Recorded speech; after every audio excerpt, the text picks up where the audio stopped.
this summarizes what we have done so far on the well stirred reactor, where basically we have considered a global mass balance over a control volume and a global energy balance. So effectively you now get a set of n equations, which you can now say, okay, one equation is a sample for the ith species there, which contains your yi out, which could now be just simply called as yi as the n variables, okay, or the one sample variable for this equation.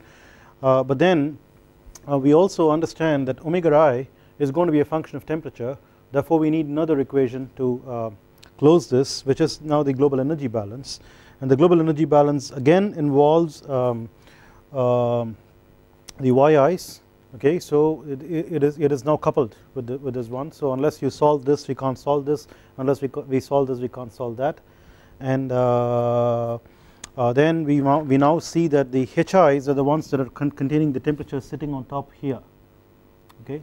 So of course you could make a calorically perfect gas assumption and say this is like linearly in temperature and so on if you want to simplify your life, but if you want to do the hardest work, then you keep the integral, do polynomial fifth degree, sixth degree polynomials for CP and go on integrate and all those things and so on. Okay, so that's the two equations and two unknowns. But however, I would like to point out, or maybe you should be asking this question to yourself, omega I is not only a function of temperature, but it's also a function of concentrations, okay, whereas concentrations of species, okay. So this is actually a function of Ci comma T, okay. So but omega is a function of Ci comma T, but we have not really had Ci's as our unknowns. We have been having yi's as our unknowns, okay. So we need to supply Ci here, right. So there must be some sort of a relationship between yi and Ci to close that set. So you could look at this as you are now actually having Ci's as another set of unknowns, so it's actually 2n plus 1 unknowns and equations. So you need to have another n equations that relate yi and Ci.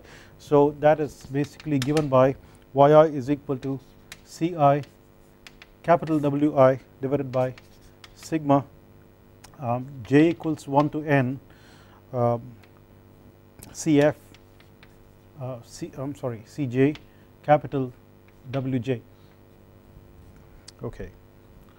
So this is like anytime you try to find a yi, you have to find a Ci out of it and then plug it back in the omega I and use it there and so on. So this is I equals 1 to n as well, okay. So previously I mentioned that in some of the problems where we want to size the combustor, right, we want to know the volume rather than input the volume. So the volume is now like the thing in question. So therefore you now try to redo this problem a little bit by saying sometimes a residence time is defined as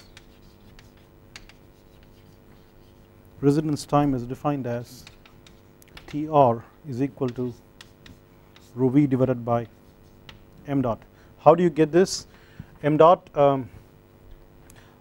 times the time it takes is like the mass flow into it, the total mass flow into it, that should be equal to the density of the mixture times the volume the mixture occupies, okay. That will be the mass that is contained in it. So if you have a m dot kind of mass flow rate that is coming into this volume over a time of Tr during which it is supposed to reside in this volume, m dot times Tr is the mass that's into this volume, that should be equal to rho v, right. So with of course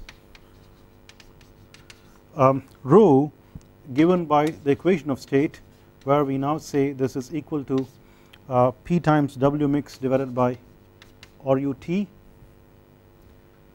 now begin to see the molecular weight a lot more, okay. Previously we were dealing with moles, and we were always looking at the universal gas constant, but now the molecular weight kind of tags along because we are now beginning to do things on a mass basis.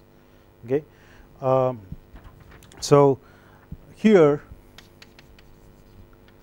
W mix is the mixture molecular weight that is defined as it's not really defined, you can actually calculate this this way.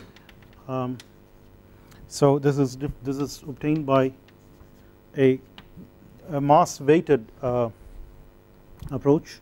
So this is like 1 over sigma I equals 1 to n yi divided by wi. This is again a statement of mass conservation. Okay, so if you take like 1 mole of the mixture and look at its mass constituents, each of which has different molecular weights, okay, how will the number of moles of each of those pan out, and then you now add the number of moles and so on. Okay, so that's how we are trying to do this. This can be derived, but I'm not going to derive this for you, just stated it. So if you do all these things, then here in this problem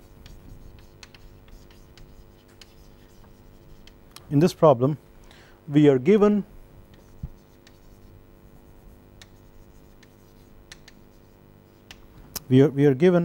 m dot, that's like the throughput that we want to achieve, V or TR, okay, and Q dot.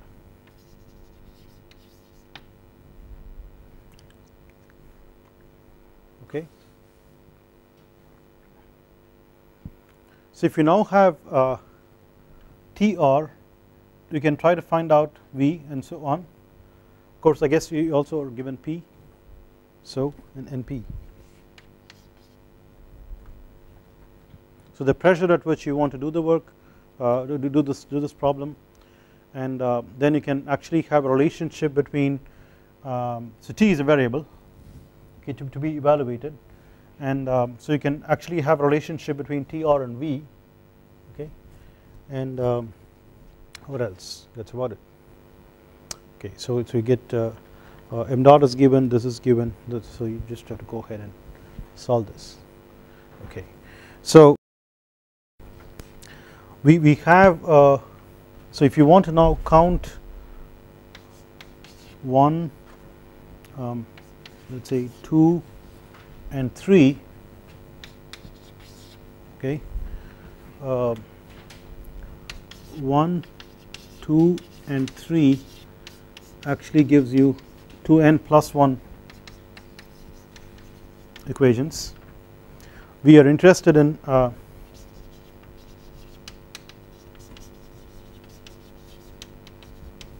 obtaining yi comma t, that is n plus 1 quantities, right. That means if it is possible for you to eliminate your CI's, okay, for 2n plus 1 equations for yi, Ci and t, that's 2n plus 1 variables just as well, but we are interested in these. Ci and yi, they don't really give additional information, okay, but you just have to go through that. So what typically happens in this case is you could do this problem in multiple ways depending upon what you're looking for, as I said the other day, okay. So essentially these are algebraic equations, you notice that, right? So 1, 2 and 3 are all algebraic equations, but they are nasty algebraic equations, okay. So this is going to be a very nasty looking expression in temperature, okay, first of all, and then you have this t sitting on top of this integral and all that stuff. So this is not going to be a very easy equation to set of equations to solve. Okay, so what would we do with this? We can do a couple of different things. One, for example, you now say let us look at these as parameters in the problem, all right, and if I am now allowed a certain m dot, I fix that, and certain p, and I now say I will allow a certain q dot that is fixed, okay, that's like a heat loss to the surroundings if you want, or if you want this reactor to be heating something else, like let's say in an external combustion engine where you have a combustion chamber that is giving heat to, like let's say water to get converted into steam or something like that, you want certain Q dot, okay. So let us suppose that you can put that there and so on. Now but you want to make sure that your combustion is complete, okay. So what you then do is you now start varying your TR, okay. So as you now keep on varying your TR, you now get, for each value of TR you now get your yi and t, and then you now can plot your yi and t as a function of TR, okay. Yi and t are actually not functions of pretty much anything, there are no independent variables here, we are not looking at time or space, nothing, okay. These are parameters in the problem. So you now vary your TR, you can now get your species and temperature to be calculated as functions of TR and then plot this. What you should find is beyond a certain value of TR these things will stop varying, right. You could also think about it like it's as if like giving more and more volume, okay. Essentially it's like you now have like a, let's say, large pipe, and then you are basically looking for how long this pipe should be for your reactants to become products. Larger the longer the pipe, larger the volume and greater the residence time. So if the reactants had actually become products somewhere here but your pipe is still longer, okay, the products are going to continue to remain that way, and what you are going to get out will be the same as if you were to add truncated your pipe somewhere here, you see. So if you were to increase your TR, your answers are not going to vary further on, right. That means you can actually decide what should be the right residence time by the time these things now level off to some value beyond which you don't have to worry about. So that's like the way you size your combustor.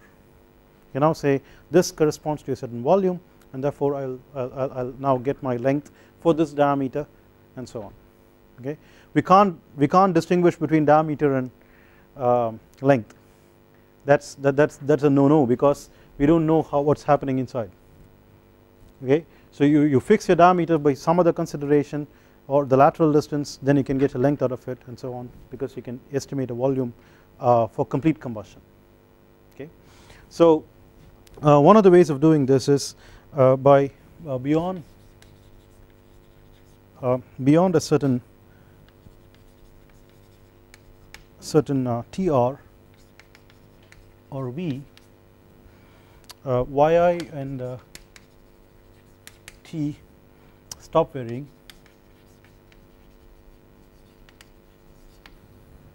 this means no further change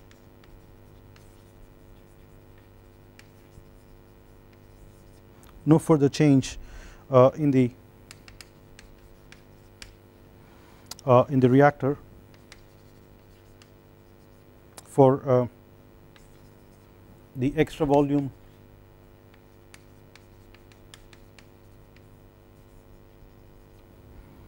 or residence time provided, right. So this is used to size the combustor, or okay, we'll just stick to the word reactor as if we are chemical engineers, okay, that's fine. Another thing that you could do is, let us suppose that I had a reactor, alright, let's suppose that I had a reactor, and my question is how much m dot can this reactor handle? Can I dump more and more reactants at it? Alright, so that's another way of looking at it. So essentially the point basically is these are parameters, you could vary them, and you can now fix a few things. You can vary one of them to see what's the effect of it. So another meaningful variation is to actually keep varying your m dot given other things. Okay, so beyond a certain m dot, I mentioned this earlier, beyond a certain m dot, the equations don't converge to a solution.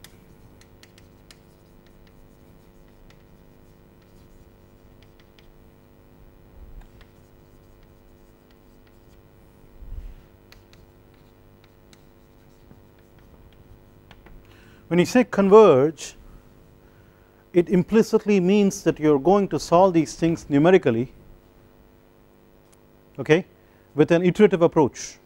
It's like this is like chicken and egg problem. I don't know omega I can't get my yi, so I don't know my yi, so I can't get my t, and so on, right? And don't even think about solving this simultaneously like you used to do in your middle school simultaneous simple algebraic equations, 2 equation, 2 unknown system, right?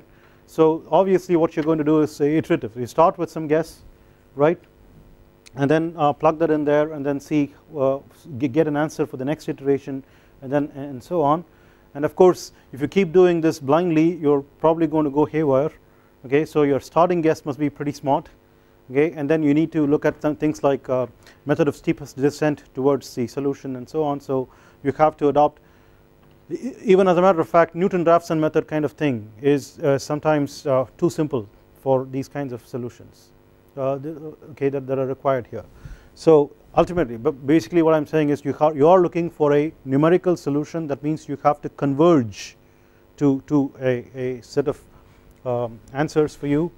So you may not converge, all right.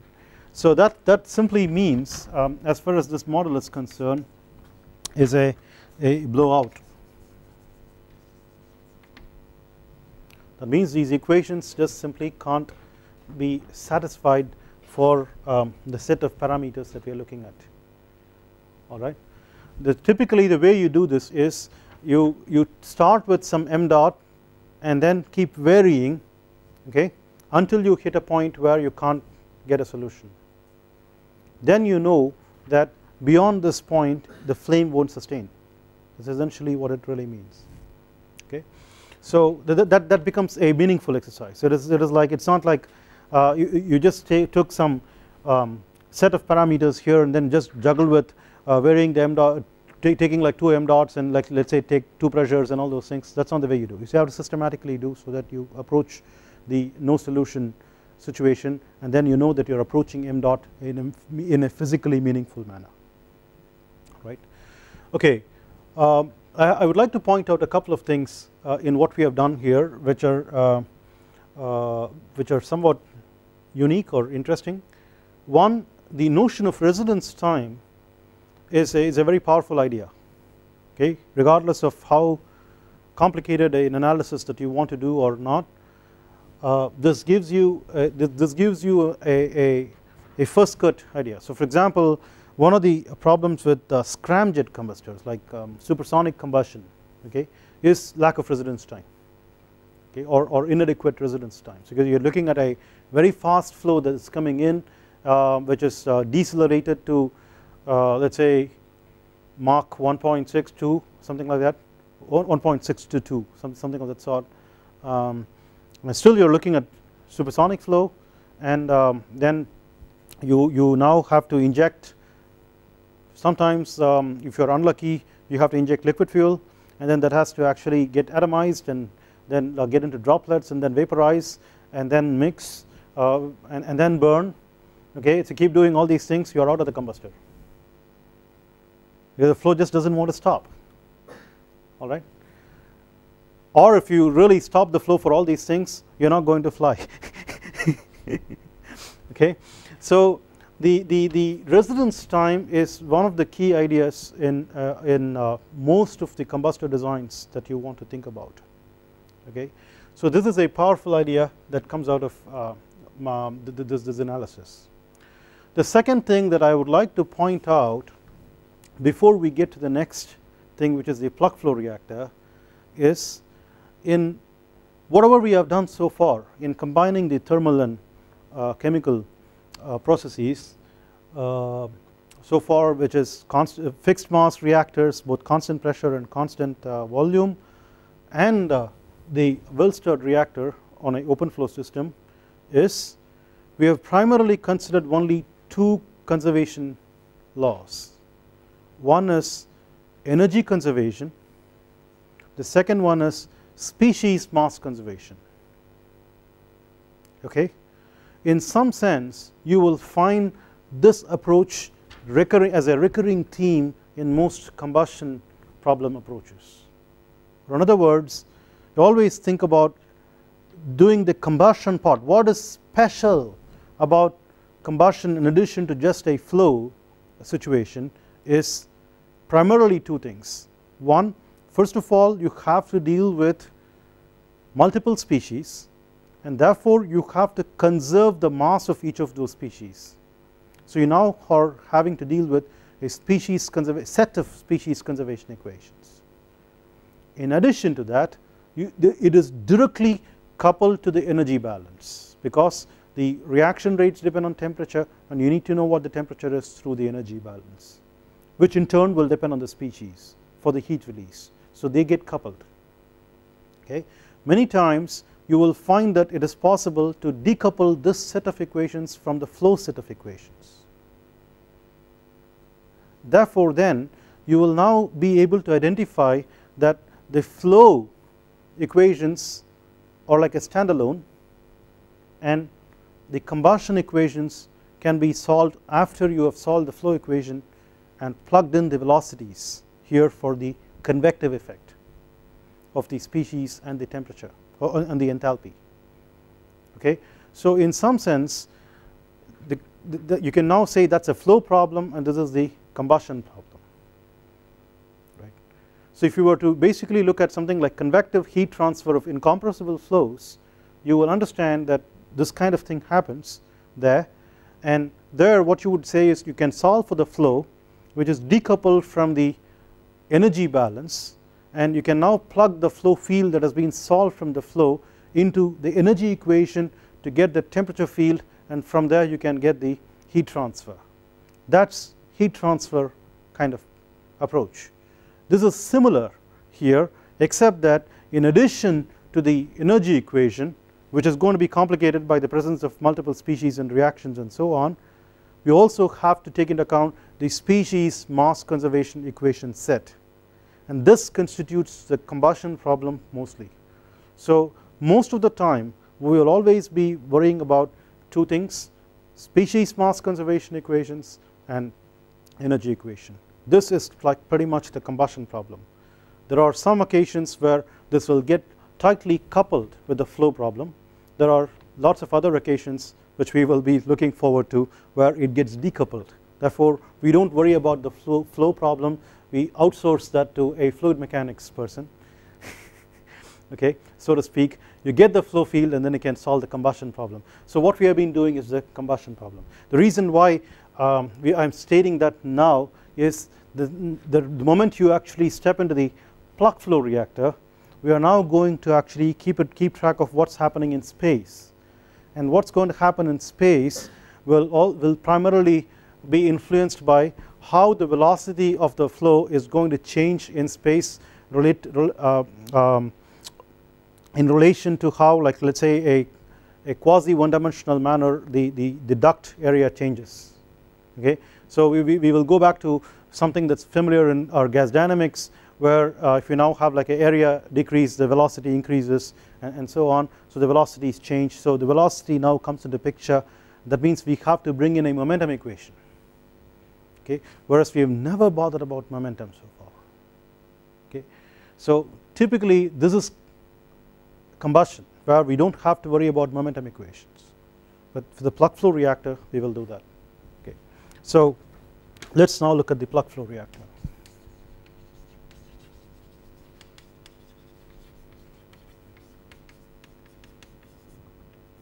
PFR. So as I said, if you wanted to have a PFR rhyme with the well stirred reactor, you would want to call it perfectly stirred reactor and call it PSR, okay, but this is PFR, no changes in how we want to do this. So here the model that we are looking at is you now have a variable cross sectional area situation. So A equals A of x, where x is going in the predominant flow direction. We don't want to entertain any other flow direction. The flow is actually turning around and all those things to go along with the walls and so on. We are oblivious to it. We would keep our eyes shut, okay. Instead we will actually be looking at a velocity which is a quasi one dimensional velocity. The quasi one dimensional velocity is not a real velocity, okay. It's not directly, it's not the same as the axial component of the actual velocity, because in reality when the flow turns there is a certain mass that's associated with going that way, okay, but we will conserve mass as if things are all going only this way, okay. So our quasi one dimensional velocity will have to conserve mass only in one direction, so that velocity is not the same as the axial component of the actual velocity, okay. So this is the way we will do this, and of course many times I find that gas dynamics teachers who actually deal with this don't emphasize this particular point, and then we always get confused when we want to get back to our reality, comparing experiments and so on, okay. We will get discrepancies. The reason is we will have to keep this in mind, okay. So what we will do is again look at like a local control volume and look at something like a q dot double prime. Notice the double prime that's coming up. We never had a double prime so far, okay. So what this really means is this is the heat flux. So far what we have had is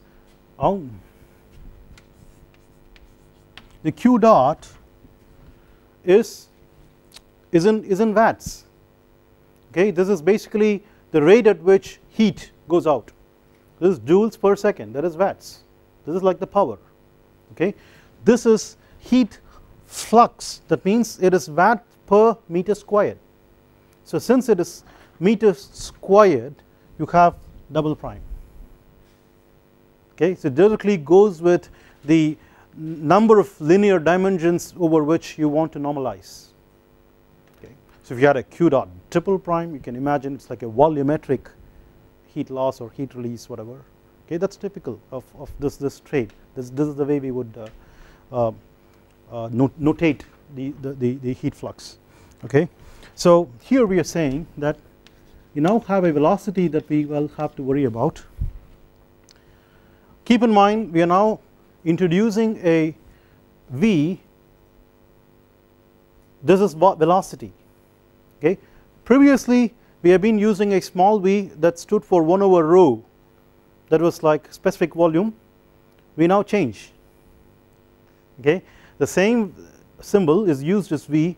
Very rarely do you come across a formulation that uses both the specific volume and the velocity.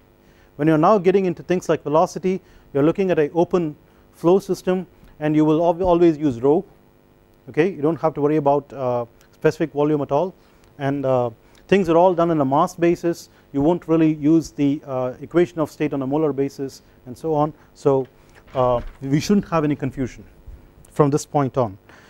So similarly we now say P equals P of x, T equals T of x, rho equals rho of x, yi equals yi of x, okay. I equals 1 to n. We have to keep track of spatial one dimensional spatial variation of n species along, okay. That's how we want to do this, okay. So assumptions.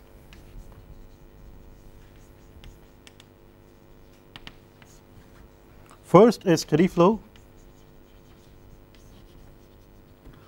What goes in should come out right away. right away is the key point. That means there is no accumulation or depletion. Okay, quasi 1D flow, that means the v velocity is equal to v of x I vector. So this v of x that we are talking about is a quasi one dimensional velocity. It is not the axial component of velocity in the real flow. We now assume no mixing in the axial direction,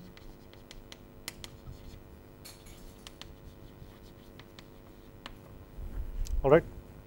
That is to say, yeah, of course we are keeping track of things as a function of x, right. So if you now had a yi as a function of x and yi changed as a function of x, then you will have yi gradients in yi. Okay, so you will have gradients in concentration. So if you have gradients in concentration, does this mean that it is going to drive some mixing, as we will see soon? Okay, because mixing is driven by concentration gradients. Similarly, temperature gradients will lead to conduction. Okay, velocity gradients will lead to viscous effects. We won't worry about all that stuff. Okay, we won't worry about any axial transport processes in this formulation. Okay, transport processes meaning species mixing, viscous effects, and heat conduction. Okay, so that is for mass, momentum, and energy transport. We won't worry about any of those. And since we are actually saying that the velocity is only in one direction, we are also assuming that there is an instantaneous mixing that is going on in the perpendicular direction all the time. That means we are oblivious to any variations of anything in the transverse directions, let alone concentrations. That means the concentration that you are looking at is supposed to be representative of the entire station. It is supposedly the same along the entire station. That means it's all got mixed. Okay, no gradients. Okay, so that means this actually assumes instantaneous mixing in the transverse direction.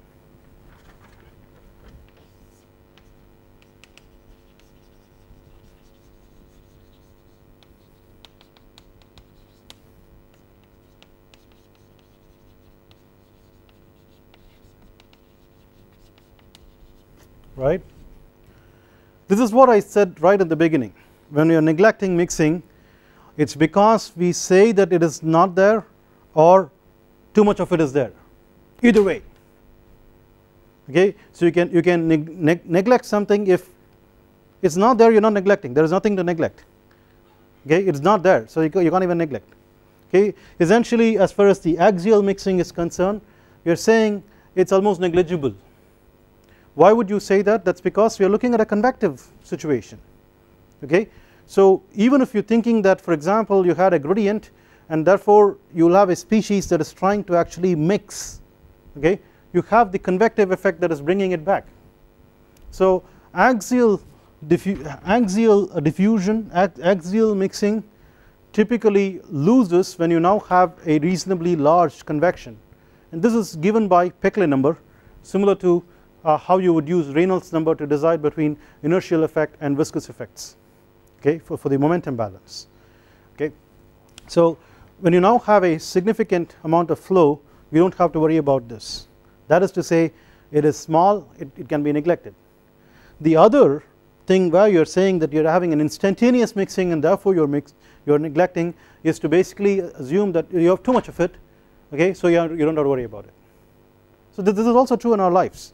When we have too much of something, you take it for granted, you don't even think that it is there. Okay, so if you have like Wi-Fi everywhere, you don't realize it until it gets shut off, right? Or you have electricity all the time, you don't realize it until it gets shut off. So it's sort of like that. Okay, so many of these assumptions, you know, are very intuitive. You just have to think about how it compares with your day-to-day experience, and you will understand that this is not far-fetched at all. Okay, so that's what you're trying to do. course, as I said, the fourth assumption would be inviscid flow,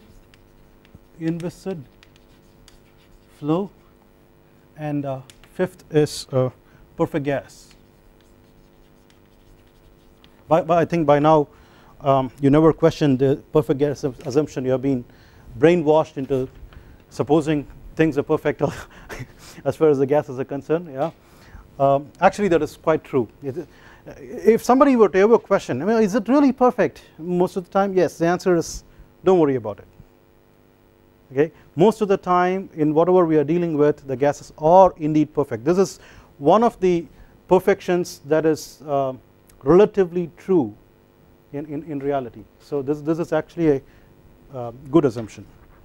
Okay, so as I said earlier, we do mass conservation and energy conservation as part of the combustion problem, but here we also have velocity.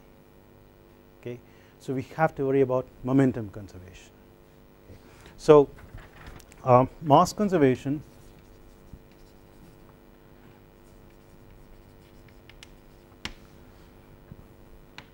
we simply have to say d over dx of rho u a equal to 0, quite familiar to most of us, okay, from things like gas dynamics, okay, and notice that we are using ordinary derivatives, okay. It's as if like we don't even know how to write a partial derivative at this stage.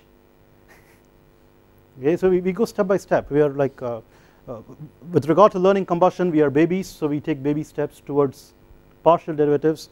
Just wait for a few more classes, then you will find too many partial derivatives for you to stomach. Okay, so let's be happy with the ordinary derivatives at the moment. So x momentum conservation, okay, this is simply boiling down to your one-dimensional Euler rho u. I should say I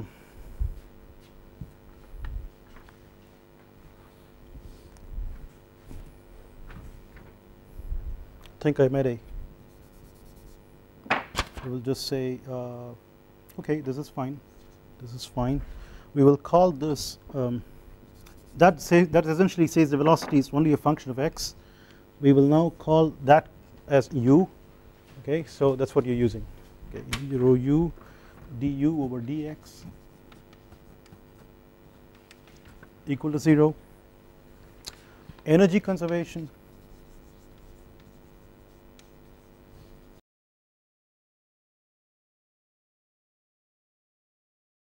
rho u a h plus u squared over 2 plus q dot double prime times p. This is capital P, not the small p which is pressure. So this is equal to 0, where capital P is the local perimeter, okay, that is P equals P of x. Okay, the perimeter here refers to whatever happens here. We are only keeping track of one dimension. It could be like a box, could be like a tube, circular tube, whatever it is. So you have a perimeter there that goes with it. Or in other words, we are saying that the heat transfer is happening only along the walls. We need to have an idea of how the perimeter happens there at the wall. And then we have the species conservation.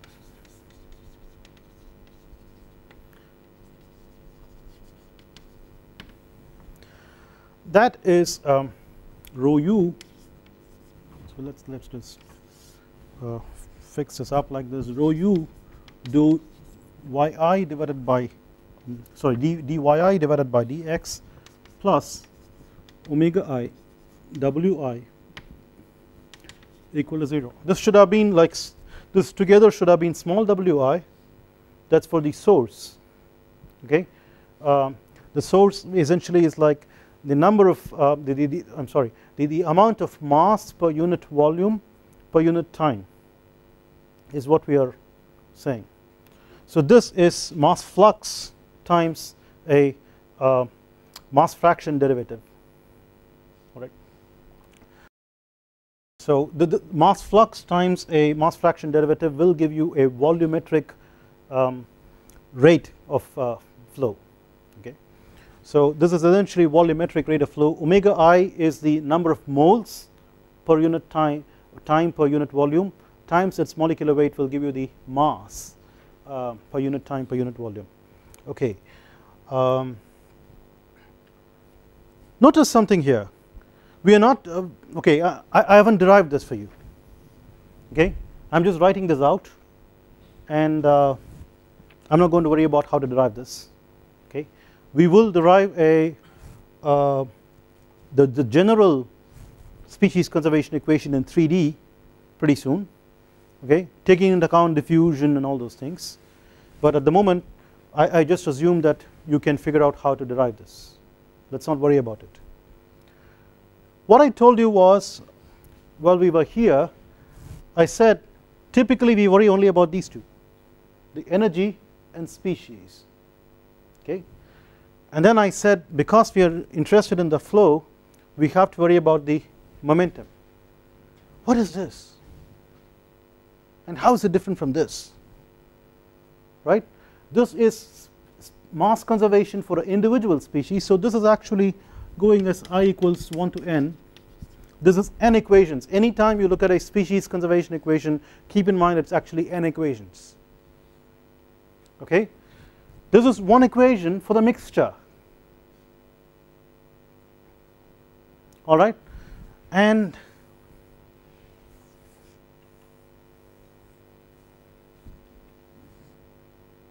that doesn't really have any production terms.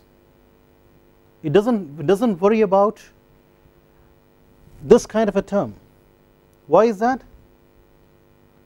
Because in chemical reactions mass is conserved, so whatever is getting produced there must be something that correspondingly gets consumed in the mixture, all right. Therefore we shouldn't have to worry about it. We will come back to this much more specifically when we do the detailed three-dimensional species conservation and derive the mixture mass conservation from there, okay. But ultimately what would it mean is the mixture doesn't even know that reactions are happening inside, okay. It's as if, like for example, when we were doing aerodynamics, let us say, okay, let's say you go to an aerodynamics class and then the aerodynamics professor is talking about flow past and airfoil and all that stuff, and then he writes equations for mass conservation, continuity equation and so on. You can't say stop, you are doing aerodynamics, that means this is airflow past an airfoil, air contains oxygen, nitrogen, all these things, these are all individual species, where is the individual species conservation equation? Should really do that, wouldn't you? You wouldn't have to. The mixture doesn't know that it has it's actually a mixture, even if nitrogen and oxygen were to react. That's a point, okay? So it's very interesting there. This is like a this actually says something like a collective behavior, okay, as if the mixture didn't exist. This is collective behavior with the mixed with taking cognizance of the mixture, so it's part of the combustion problem, okay. So there's a difference between taking cognizance of the mixture and not taking cognizance of the mixture. So well, so how can we do this? How can we now deal with this? So we can write we now have to actually do some more jugglery, and I hope we can do this now pretty soon. We could write some of these equations as, let us say you want to pick the first one, you open up these brackets there, and so you write this as 1 over rho d rho over dx plus 1 over u du over dx plus 1 over a dA over dx. Let me go a little further out and then write equal to 0. you now begin to get the drift of why I am having that 0 right at the far end. I want to point out that rho and u are unknowns here, but a is not an unknown, it is given. So 1 over a dA over dx is like a source term, okay. It is known to you, it is not an unknown, okay. Then the next equation, you can now write this as rho u du over dx plus, okay, I am just going to write dp over dx equal to 0. Why am I spacing things out? I am beginning to see if I can write all the like derivatives one below the other, and I am going to now form a matrix, okay. So the next equation, you could write this as u du over dx plus dh over dx equal to 0, right. But for the other ones you have to do some jugglery. So let us try to do that quickly. This is a lot of algebra, so not much point in spending time. So we notice that h is equal to sigma yi hi. When you are using small h, use yi. When you are using capital H, you have to use ni ci on a molar basis. So dh over dx equal to sigma dy I over dx times hi plus sigma yi dhi over dx.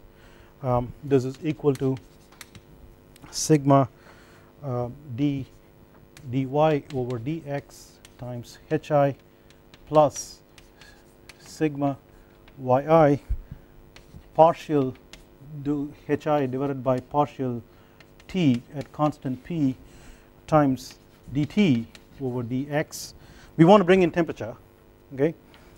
So not contented with just enthalpy, therefore we can write this as sigma dyi over dx hi plus sigma yi small cpi dt over dx.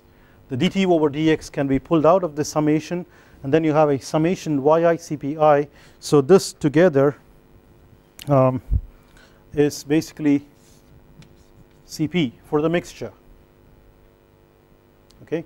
So this is equal to sigma hi dyi over dx plus Cp dt over dx. Keep this. Then you have another problem, P equals rho Ru T divided by W mix. So this means that 1 over P dP over dx equal to 1 over rho d rho over dx plus 1 over T dt over dx minus 1 over W mix d W mixed over dx. Oh my god, okay, we now have to worry about how the molecular weight of the mixture changes with space. Okay, terrible. Well, of course we know how it changes. It's supposed to change with the composition, and the composition is given by yi's. So we should simply be able to write the variation in the mixture molecular weight in terms of variation in the composition. Therefore but W mix is equal to sigma yi divided by Wi whole to the minus 1. So dW mix over dx can be written as minus W mix squared sigma 1 over Wi dyi over dx. So therefore dP over dx is 1 over rho d rho over dx plus 1 over T dt over dx plus the negative signs get together, So you get a plus W mix sigma 1 over Wi dyi over dx. Alright. Therefore what happens is you can plug this dp over dx over here, okay, dp over dx, but it's going to now contain d rho over dx, dt over dx, and dyi over dx, right. So and of course the species equation for you already had a dyi over dx, and this acts as a source term, okay, involving yi's and t of course. Therefore it is coupled, and we can write, so we obtain equations in terms of well, simply say rho u t and yi. So these are like 4 unknowns, but keep in mind yi is actually a set of n unknowns, and so you need to have a 4 equations, with the last one being a set of equations. That's exactly what we have, okay. So solve this and live happily ever after. I'll see you Monday.